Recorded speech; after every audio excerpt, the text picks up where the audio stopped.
aşyan sana.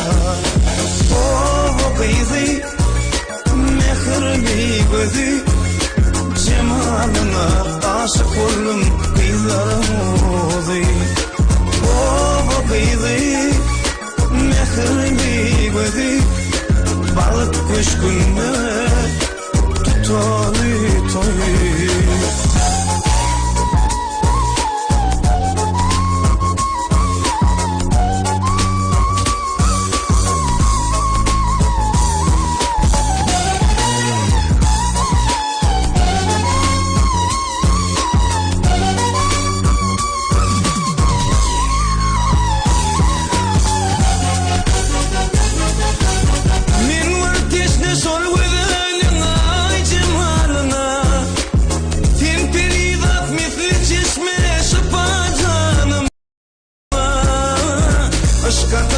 Yaptı beni düzmey kalıma, toy tutoli bak kuşkunna sevim kadına.